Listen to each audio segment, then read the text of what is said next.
Alright, so what we are going to see today is semi-infinite systems. So, all along we had looked at boundary value systems where you have specific temperatures or specific fluxes etc., which is specified in either of the boundaries. We had looked at semi-infinite system very briefly when we discussed the extended surfaces. So, we are going to look at conduction in semi-infinite system with a much more detail today. So, let us say we consider a surface. Okay. So, let us say we consider a surface which actually extends all the way up to infinity in one direction. Okay. So, this is x and this is x equal to 0 and it goes all the way up to infinity. Okay. So, we are going to look at how to characterize the transient conduction in semi-infinite systems. Okay. So, that is what we are going to see. We are going to look at transients in semi-infinite systems. We did look at the steady state when we actually discussed the extended surfaces. So, let us see what happens when the transient actually, what kind of role that the time axis plays in these kinds of systems.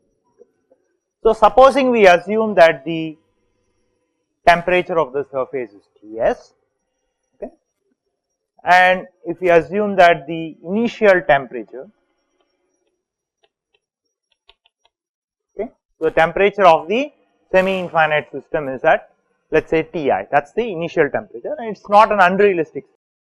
So, if you have a very, very long fin, for example, if you want to look at the conduction in a lake, for example, okay, you have one surface which is maintained at a certain temperature and lake is a pretty big lake. So, you could in principle assume that it is a semi-infinite system.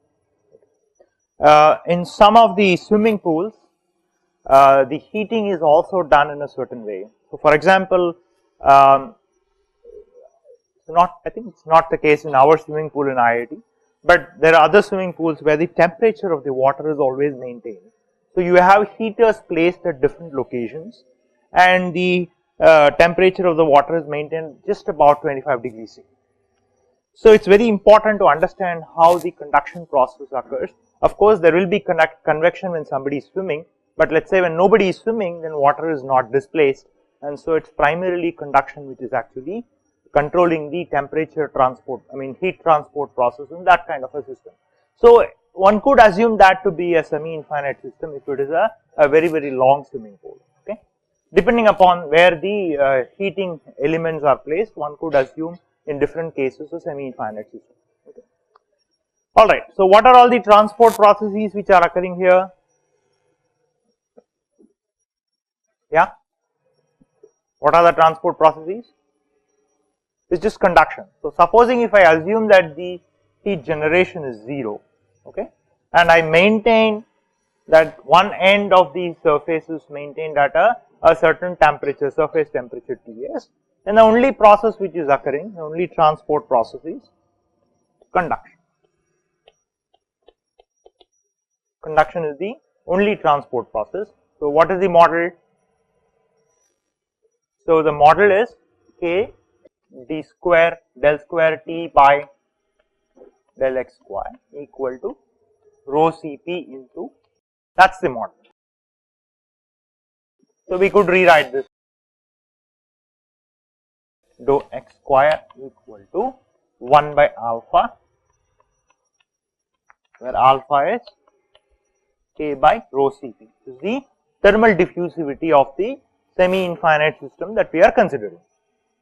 Okay. What are the boundary conditions? T at x equal to 0 equal to Ts and T at x tending to infinity is given by Ti, it is not 0, okay.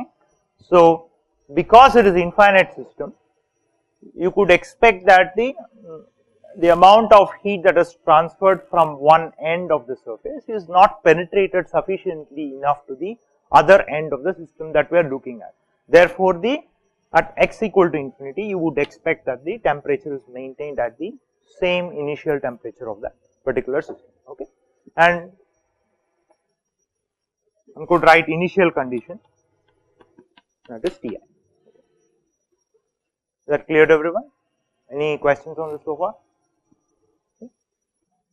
So this cannot be translated into a eigenvalue problem that we have been using all these days, right? In the last 7 lectures, whatever eigenvalue problem method we have used, it will not work here because one of the boundary is actually infinity. So it's not a clearly bounded problem. So therefore we need to use a slightly different method. So which is called the similarity transformation method or similarity variable method.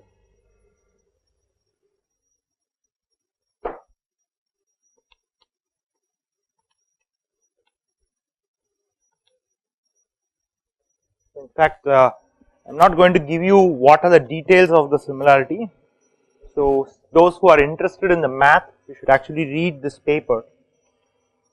Actually quite a very well presented general similarity solution of the heat equation.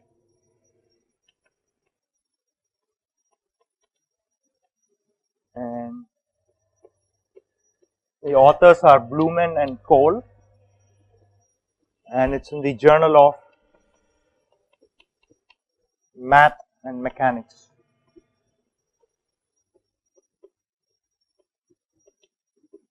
It's in volume 18, published in 1969. So that sort of provides a very general framework of how similarity solution has to be obtained for these kinds of heat equations in many different coordinate systems. It's a very, very general method on how to use similarity variable for different kinds. In fact, it also briefly tells you about how to find the similarity variable.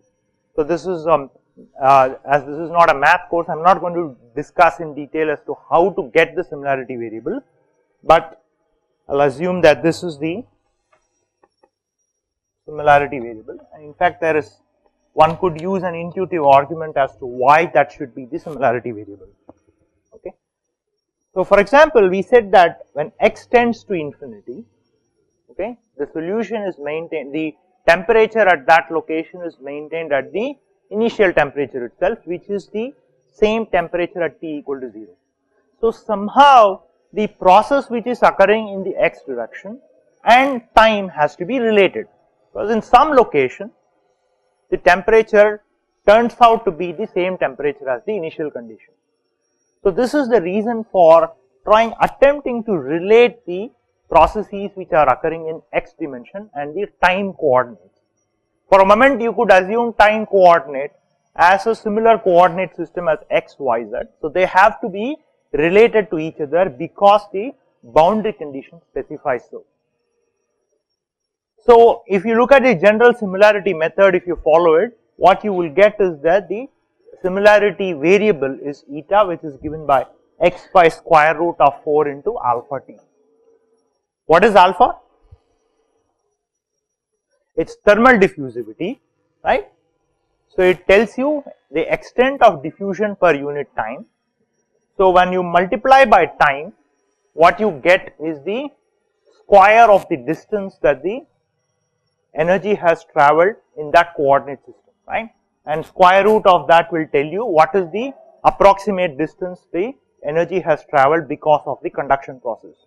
So that's the reason for having a scaling of x by square root of 4 alpha t. So this 4 actually comes from the scaling argument, which you will actually see in this particular paper if you read it carefully. Okay. So really the rationale is that alpha characterizes the diffusion, thermal diffusion, and alpha in square root of alpha t, in some sense it tells you what is the characteristic length of diffusion. So square root of alpha t is the characteristic length of diffusion. So note that there is no clear length scale, right?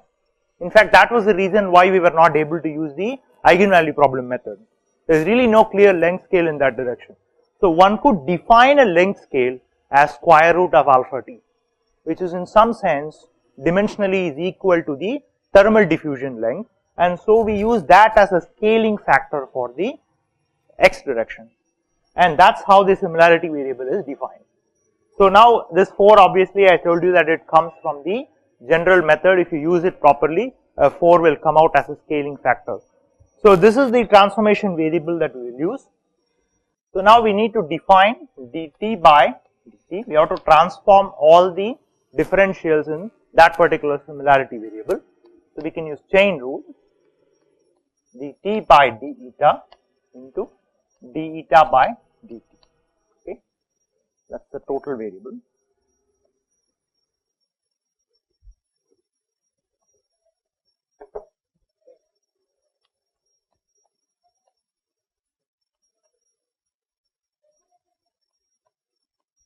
What is dou eta by dou t? You can find from here. What is it?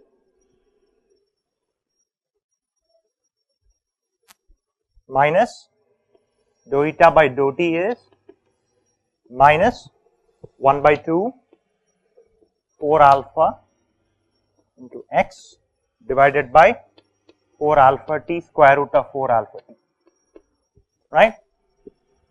So that will be minus x by 2 t square root of 4 alpha t. So that's the first derivative. So that will be minus 1 by 2 x by t into 1 by d. What about dou x? Similarly we could write, so dt by d eta dou eta by dou x, so that will be dou eta by dou x is 1 by root 4 alpha t, so that will be 1 by square root of 4 alpha t into dt by d eta, and we need to write the second derivative d by dx of dt by dx, so that will be 1 by 4 alpha t into d square t by d eta square. Okay. So now we have found the derivatives in terms of our new variable. So now we can substitute that in the model equation. So that will be 1 by 4 alpha t into d square t by d eta square, that's equal to 1 by alpha into minus 2x by x minus x by 2t into square root of 4 alpha t into dt by d eta. Okay. So now we can do a little bit of algebra, cancel the like terms. So it will be d eta by d square is minus 2 eta into dt by d eta. So that will be the model equation in terms of the new variable.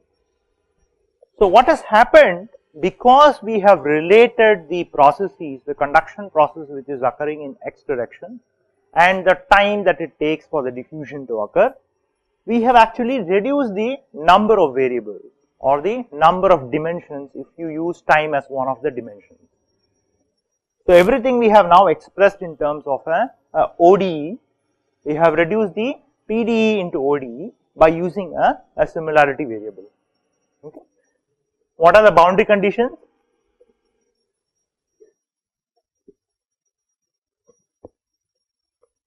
T at x equal to 0 comma any time is Ts. What does it translate into our new variable? X equal to 0 is eta equal to 0, right? So remember the transformation variable is x by square root of 4 alpha t. So t at eta equal to 0 is Ts.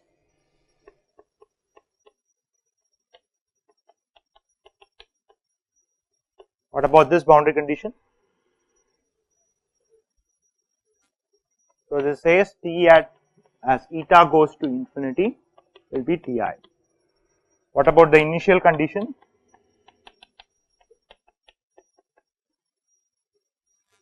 It's the same, because when you put t is 0, eta goes to infinity, right? So that will be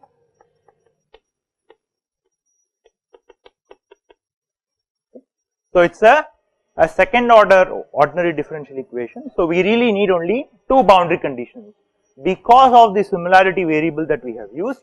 Two boundary conditions that is required, they have crashed into one boundary condition for the new problem.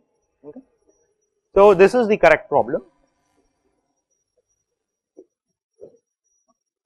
Okay. So, the way to solve this is, any suggestions on how to solve this equation? Take dt by d eta on the denominator and integrate. Okay. So, we can slightly rewrite this equation as d by d eta dt by d eta equal to minus 2 eta into dt by d eta. So, that is the model equation, and integrate this equation, integral d of dt by d eta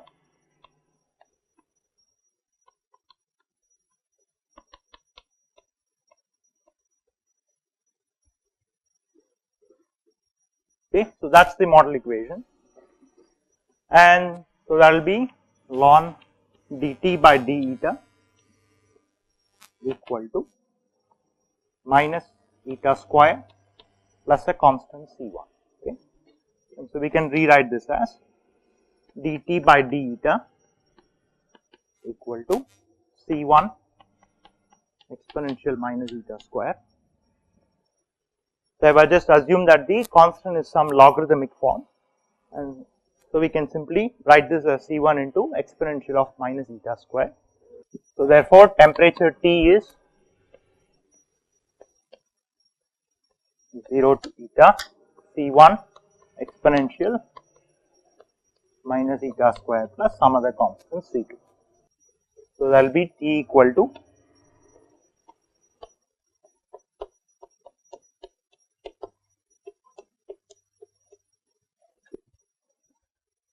so when eta goes to infinite, eta goes to 0, okay. So, we said T at eta equal to 0 is Ts, right. So, we substitute this boundary condition. What happens to this integral when eta goes to 0? It is 0, right. So, therefore, from here we find that C2 equal to Ts. Okay. Then we have eta going to infinity, that is Ti. Okay. So, that will be Ti equal to integral 0 to infinity exponential C1 okay.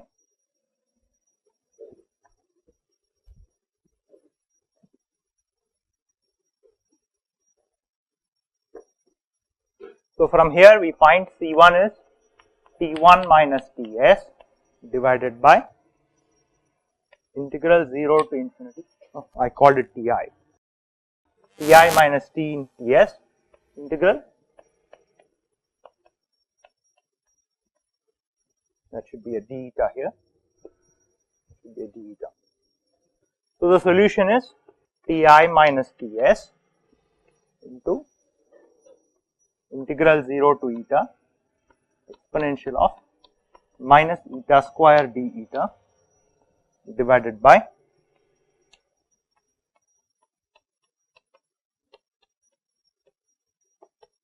plus Ts. Okay.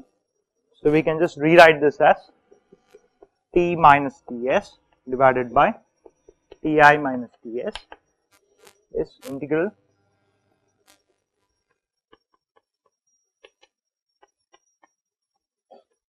divided by